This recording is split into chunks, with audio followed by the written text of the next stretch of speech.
My name is Erik Dolliver, and I graduated in 2010. So I took the standard path originally. I went to college. I got recruited to play lacrosse at a D3 school.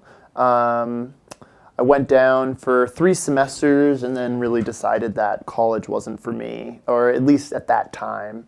And I came home, I took a break, and I lived back on the vineyard for about almost 2 years before I decided that I needed to do something more and different other than the normal path and staying on the vineyard. So I bounced around between 2 different jobs. I was working at the Vineyard Home Center as a sales rep or like a counter salesman for the hardware store, and then I was also serving tables at the Martha's Vineyard Chowder Company. I remember it like clear as day. I was living in my own place in Oak Bluffs in January of 2013. I wasn't making enough money to heat my house. I had a roommate who owed me a lot of money. I felt like I was getting cheated at my job. I was really just frustrated in so many areas.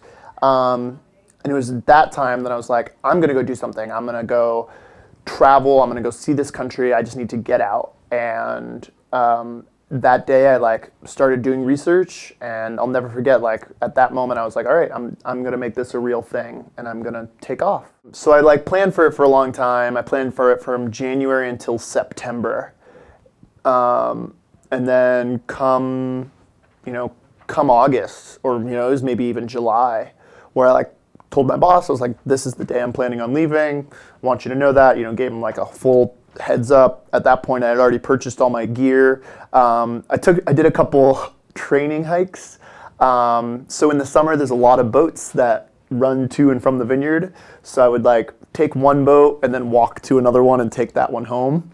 I did that twice. Yeah, those were a couple days each, and they were really, really fun. And it was just cool to kind of I walked through New Bedford, and I met some really awesome guys, and was just kind of talking to them about what I was planning on doing, and how this is just training. I'm planning on leaving in a couple more weeks, and they were just so enthralled by what I had to say and why I was just kind of taking off across the country, and it made me feel really good, and I just it made me get really even more excited for the trip itself. I guess the plan was always loose, but I had a goal in mind. My goal was, one, to see as much of the country as I physically could with my own 2 eyes, and to experience and meet as many people as possible.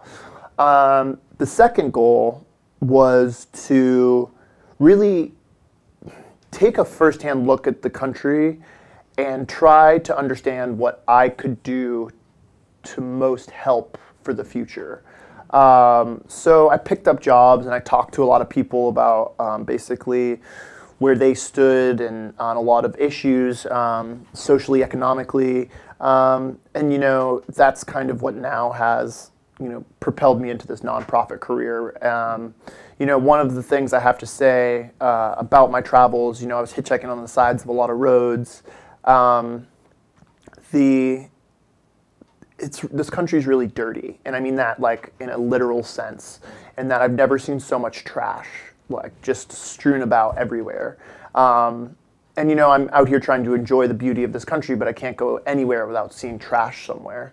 So that was just really disheartening to me, and you might say it bred an environmentalist out of me. I obviously knew that there were issues concerning the environment that really need to be addressed, but I don't know.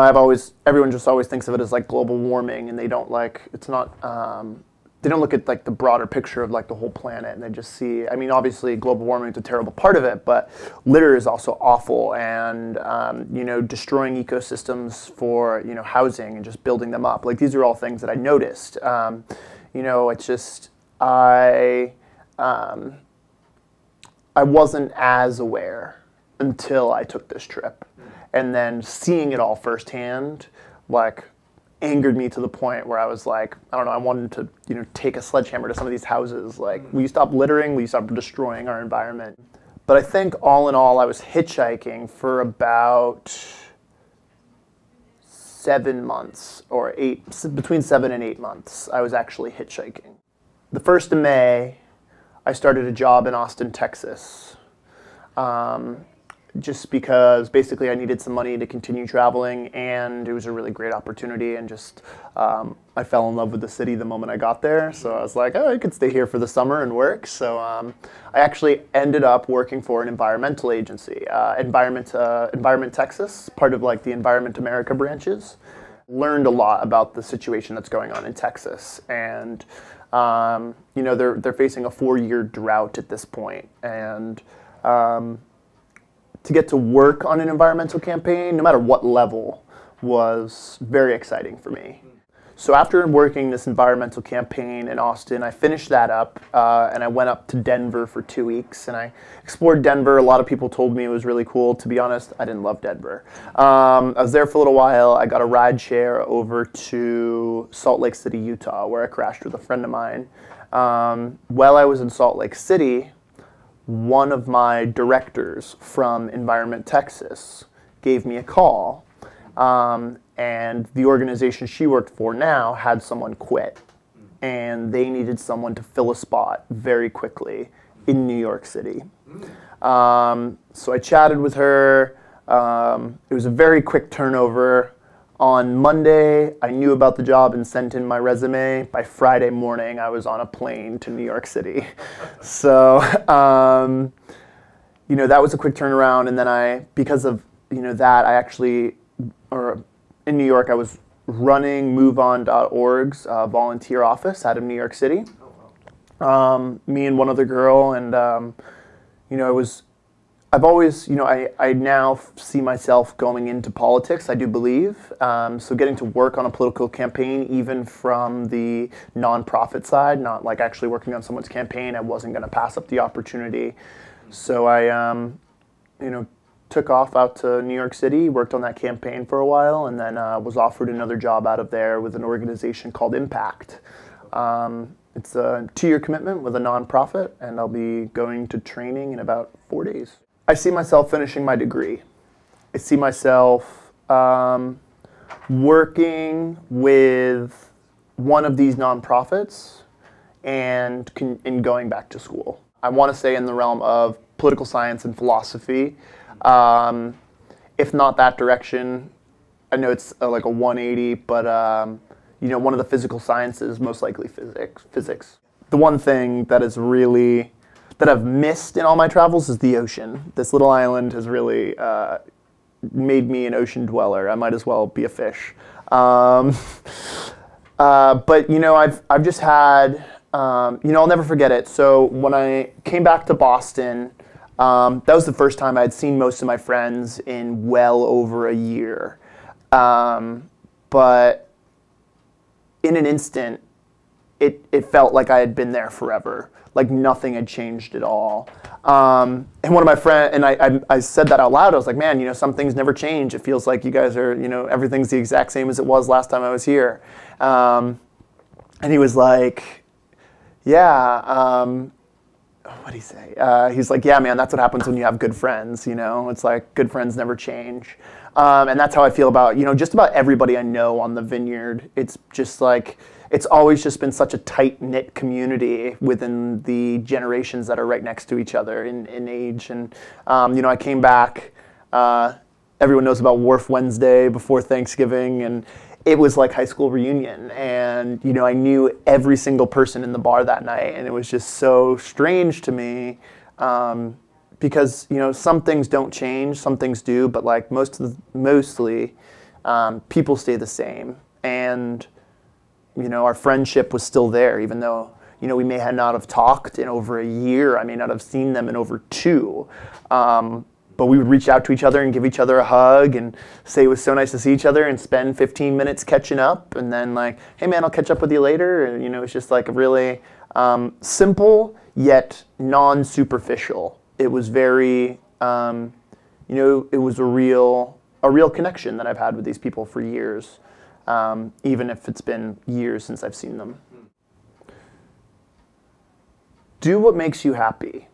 It doesn't matter how crazy it sounds when it comes out of your mouth or when it, crosses your head. There's a big, beautiful country that we live in out there, and I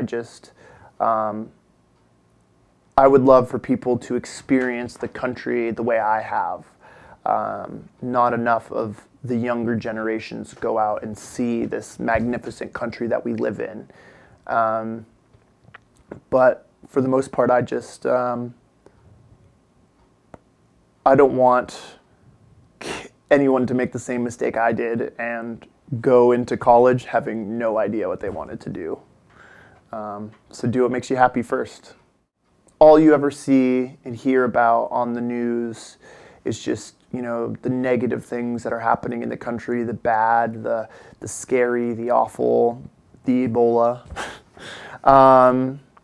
But this world is just full of amazing people who really want to help you out and see you succeed and, take your hand and, show you how to get where you need to be. You can't be afraid to take those opportunities. I am now a firm believer that, everything does happen for a reason, whatever that reason may be. But, things do work out if you put yourself out there. And the country is just full of great people.